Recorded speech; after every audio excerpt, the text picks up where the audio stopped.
In a notable shift, investment giant Franklin Templeton is eyeing a substantial investment in Bitcoin, signaling a growing acceptance of cryptocurrencies and traditional finance. The firm's approval for spot Bitcoin ETFs this year remarks a significant step in this direction. CEO Jenny Johnson sees blockchain's potential, highlighting its role in ETF trading and management. With promising test results, Franklin Templeton is poised to embrace blockchain's cost-effectiveness and data accuracy in global finance. Don't forget to subscribe, like, and share, and let's start. So here we are starting off with Bitcoin is growing faster than the internet adoption. As here we could see that the Bitcoin adoption now compared to the internet adoption at its start, and we are doing way better, but look at what is still ahead for us. Wayback says, I don't think there is a single person with a negative opinion who has spent 100 hours studying Bitcoin. Actually, Michael Saylor said that. Next up, I don't believe that we shall have good money again before we take this thing out of the hand of governments. Since we can't take them violently, all we can do is by some sly roundabout way introduce something they can't stop. F.A. Hayek talking about Bitcoin in 1984. I mean, not exactly Bitcoin, but about the idea. One of the most legendary explanations of Bitcoin written exactly 2 years ago. True at 30,000, true today. I think I finally understand Bitcoin. It's a silent project that operates in the background. There's no face to it. The founders created it and walked away. It's like an elegant clock set into motion that continues to tick. There's no promise of some complex protocol to come 3, 5, or 10 years down the road. And it does what it's supposed to now without self-promotion from the founders. Since it does not need self-promotion to thrive, it doesn't fall victim to the vices of marketing from greedy, charismatic leaders with overly complex projects. Sure, there's Saylor and Novigrads that sometimes fall into that role, but Bitcoin doesn't need them to survive and won't need them when they die. The project works now. It does what it's supposed to, and it'll continue to do what it's supposed to. It's the money of the future of our science fiction novels. There's no cryptocurrency marketing shitty debit cards. There's no charismatic Duke One doing a Forbes, Steve Jobs photo shoot with a black t-shirt and a white background. There's no Jeremy Powell magically expanding the money supply with a cobble-fueled wand, creating a 9 trillion USD balance sheet out of thin air. Bitcoin takes out the corruptions of humans because the humans they created it stepped away. Sure, people will build corrupt system around it, but Bitcoin itself is a simple, pure, and elegant vehicle silently ticking away in the background until the ticking becomes so loud that no one can ignore it.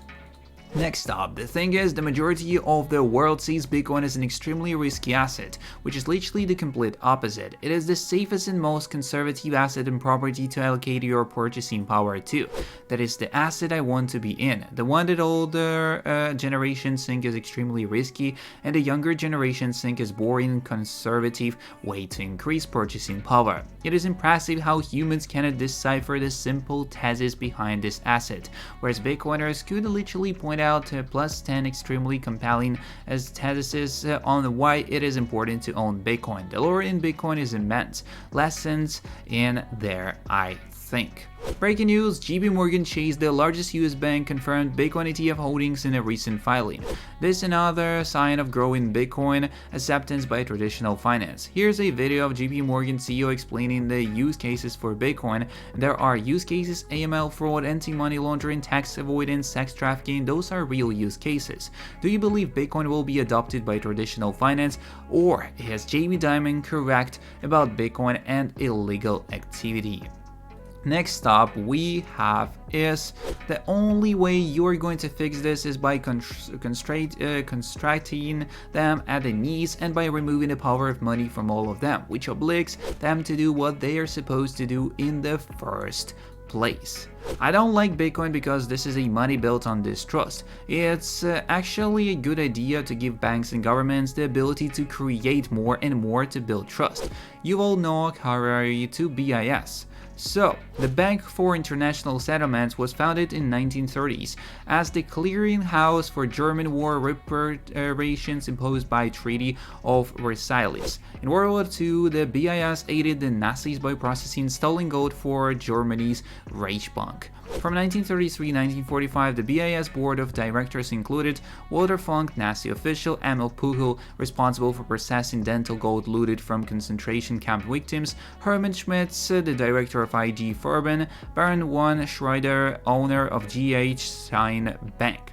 All four of these Bank of International Settlements directors were later convicted of war crimes or crimes against humanity, but sure, trust the bankers. The 1944 Bretton Woods Conference recommended liquidation of the Bank for International Settlements at the earliest possible moment. Liquidation was supported by the European and American delegates, but opposed by John Maynard Keynes, head of the British delegation. The father of Keynesian economics, Keynes advocated a counter-cyclical fiscal policy in which, during periods of economic woe, the government should undertake deficit spending to make up for the decline in investment, boost consumer spending to stabilize aggregate demand.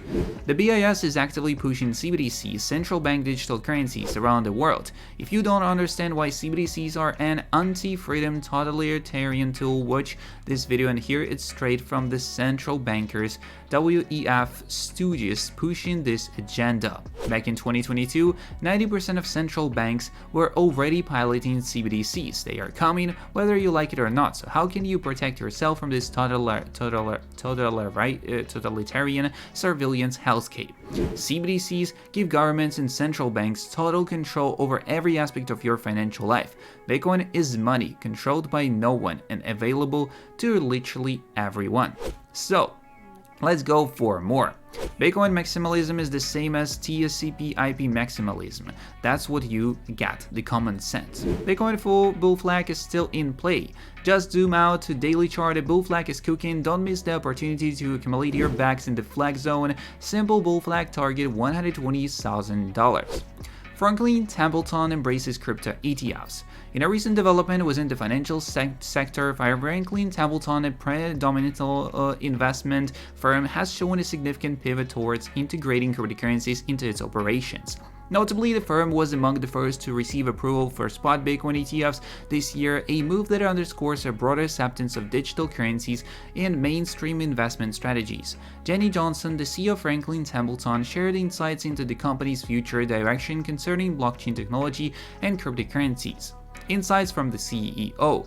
During an appearance at the 27th Annual Milken Institute Global Conference, Johnson elaborated on the potential she perceives in the blockchain technologies, particularly emphasizing tokenization and its integration with artificial intelligence, as she conveyed a vision where blockchain is pivotal in trading and managing ETFs, predicting a future where all the ETFs could potentially operate on blockchain platforms. So that's kind of all the information we have for today's video, and if you are interested in more, don't forget to subscribe, like, and share. See you in the next one, and peace.